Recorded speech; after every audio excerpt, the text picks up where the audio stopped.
Dalam Disciple Site kali ini, kita sedang membicarakan tentang spiritual check-up. Kita sudah melihat yang pertama tentang bagaimana kita bertumbuh di dalam aspek mengenal Tuhan. Yang kedua, kita bertumbuh dalam aspek mengasihi Tuhan. Dan kita akan lanjutkan dalam spiritual check-up yang ketiga ini.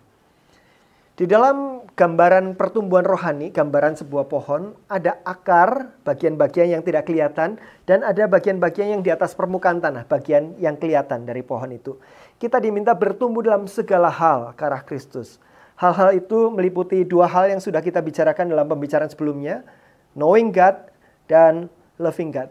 Semakin kita mengenal Tuhan, kita semakin mencintai Tuhan yang kita kenali. Semakin kita mencintai Tuhan, semakin kita rindu mengenal Tuhan lebih dalam. Dan dua hal ini adalah akar kehidupan rohani kita. Ini adalah bagian-bagian yang ada dalam private world kita. Tetapi kehidupan rohani kita bukan hanya dalam private world, dunia yang di dalam di mana kita berelasi dengan Tuhan. Ada public world yang kelihatan. Kalau Bapak Ibu lihat di sini, ini ada permukaan tanah. Bagian-bagian yang tidak kelihatan, ini bagian yang di bawah permukaan tanah, ada bagian-bagian pertumbuhan kita yang kelihatan, yang dirasakan orang yang bersama-sama dengan kita. Dan itu kita gambarkan sebagai buah. Ada akar, ada buah. Ada dua buah di dalam aspek pertumbuhan segala hal ke arah Kristus. Buah yang akan kita sama-sama bicarakan adalah buah-buah karakter yang mencerminkan Tuhan. 2 Korintus 3 ayat 18 dituliskan demikian, dan kita semua mencerminkan kemuliaan Tuhan dengan muka yang tidak berselubung. Saudara-saudara, ketika kita berhadapan dengan kata mencerminkan kemuliaan Tuhan, ini merefer pada sesuatu yang terjadi di dalam penciptaan. Manusia diciptakan untuk mencerminkan Tuhan. Kita diciptakan serupa dan segambar dengan Tuhan untuk mencerminkan karakter-karakter Tuhan. Tetapi manusia sudah berbuat dosa dan kehilangan kemuliaan Tuhan. Kita menggantikan kemuliaan Tuhan dengan gambaran yang fana. Gambaran yang sama dengan manusia. Kita kehilangan kemuliaan Tuhan. Kita gagal dalam mencerminkan kemuliaan Tuhan ketika kita jatuh dalam dosa. Tapi dikatakan bahwa ada pengharapan di dalam penebusan kita.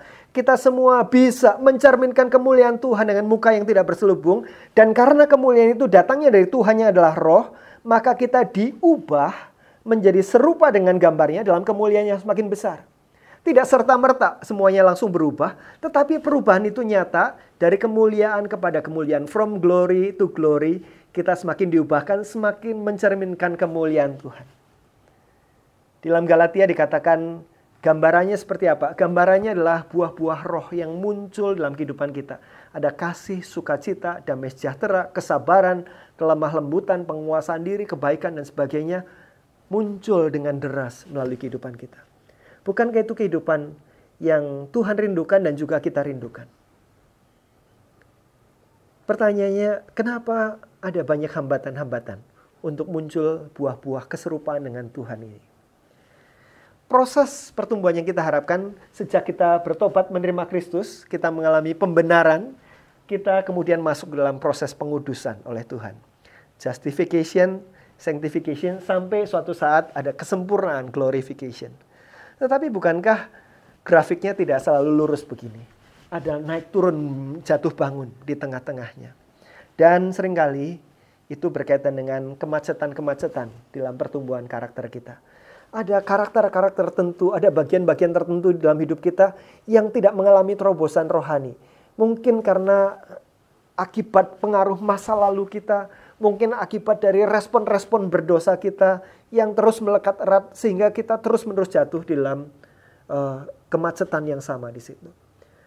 Bapak Ibu Saudara sekalian, ketika kita mengalami ini, maka kita perlu menguraikan benang kusut tadi supaya kita bisa kembali kepada jalan pertumbuhan, tidak terus-menerus macet di sana. Itulah pentingnya pelayanan yang disebut sebagai pelayanan pemulihan. Kita perlu ditolong untuk menemukan bidang-bidang di mana kita terus-menerus terhambat pertumbuhan kita dan menguraikannya di sana. Pelayanan pemulihan untuk kita masuk ke dalam jalan pertumbuhan. Dikatakan hurt people hurts people. Orang yang terluka akan cenderung melukai orang lain. Jika simpul-simpul kemacetan ini tidak diuraikan, maka bukan hanya kita yang terluka, kita akan cenderung melukai orang lain. Healed people heals people. Itulah pengharapan kita. Ketika kita mengalami pemulihan, maka kita bisa menolong orang lain masuk ke dalam jalan pemulihan yang pernah kita alami juga. Dalam buku Emotionally Healthy Church, Peter Scazzero mengatakan bahwa kesehatan emosi, yang disebut kesehatan emosi di sini adalah kesehatan karakter. Karakter kita sehat, kesehatan emosi atau kesehatan karakter, dan kesehatan rohani tidak bisa dipisahkan.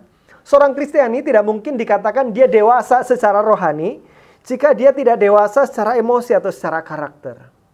Jadi aspek bertumbuh dalam segala hal ke arah Kristus yang penting lainnya adalah bagaimana kita mengalami pemulihan, dan bukan hanya pemulihan dari masa-masa lalu, dari akar-akar yang rusak dalam kehidupan kita, tetapi bagaimana kita menumbuhkan buah-buah roh yang mencerminkan Tuhan itu.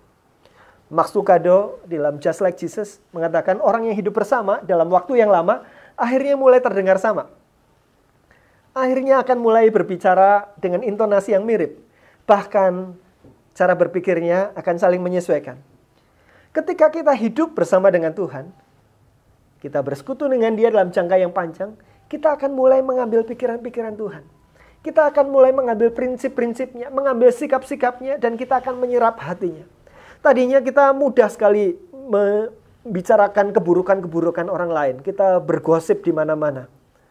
Tetapi semakin kita mengenal Tuhan, semakin kita bersekutu dengan Tuhan, kita merasa, waduh, ini sesuatu yang Tuhan tidak suka. Kita mulai menyerap hati Tuhan. Dan mungkin ketika kita terlanjur ngomong sesuatu, kita akan mencari waktu untuk kita mendoakan orang itu, bukannya membicarakannya. Mungkin kita mudah berbohong untuk menyelamatkan diri kita atau untuk keuntungan diri kita. Tetapi semakin lama kita berjalan dengan Tuhan, kita makin merasa bahwa itu sesuatu yang tidak natural. Sesuatu yang Tuhan tidak suka dan kita mau meninggalkannya. Kita makin lama karakter kita diubahkan di dalam perjalanan kita bersama-sama dengan Tuhan. Pertanyaan bagi kita semua dalam spiritual check up adalah, apakah kita sedang ada dalam jalan pertumbuhan itu? Kita sedang merasakan bahwa ada hal-hal yang terus diubahkan dalam hidup kita, dalam karakter kita. Dan karakter kita semakin mencerminkan Tuhan. Dan ini biasanya lebih peka dialami oleh orang-orang yang ada di sekitar kita. Suami, istri, anak-anak, orang-orang di rumah kita, teman kantor kita, dan sebagainya. Mereka akan bisa melihat. Ketika kita hadir dalam satu konteks sosial tertentu, apakah orang-orang merasa bersuka cita karena kehadiran kita menjadi berkat? Atau ketika kita hadir, orang-orang malah bersusah hati? Ketika kita pergi, orang-orang bersuka cita. Nah, celaka saudara-saudara. Ketika kita bertumbuh, semakin mencerminkan karakter Tuhan. Di dalam karakter pribadi kita, kekudusan, dalam aspek-aspek karakter yang lain, dan juga dalam relasi dengan orang lain. Apakah orang melihat Kristus di dalam diri kita? Dicerminkan melalui sikap kita, pikiran kita, tindakan kita, respon-respon kita. Mari kita melakukan check up dalam hal ini. 1 dan 2, artinya orang-orang di sekitar kita, bahkan kita sendiri merasa bahwa ada begitu banyak simbol-simbol kemacetan di dalam pertumbuhan karakter kita. Orang-orang mungkin melihat kita sebagai orang-orang yang rohani karena aktif dalam kegiatan pelayanan dan sebagainya. Tetapi orang tidak mau dekat-dekat lama-lama dengan kita. Yang satu tidak melakukan dan tidak gelisah. Kita tahu bahwa karakter kita mengganggu orang lain, tapi kita berpikir, ya saya memang begini, terima saya apa adanya. Kita tidak gelisah untuk berubah. 2, kita menyadari dan kita gelisah sekali. Kita pikir, Tuhan tolong saya supaya saya tidak terus-menerus jatuh di dalam dosa yang sama atau di dalam kegagalan yang sama, dalam kemacetan yang sama. 3, kita merasa tidak ada hal-hal tertentu yang begitu menguasai kita dan menghambat kita. Tetapi secara karakter kita juga tidak melihat orang-orang di sekitar kita diberkati, kita menjadi seperti orang yang baik-baik saja. Tetapi juga tidak membawa cerminan Kristus di antara orang-orang di sekitar kita. 4, kita melakukannya dengan baik. Karakter-karakter kita semakin diafirmasi oleh orang-orang di sekitar kita.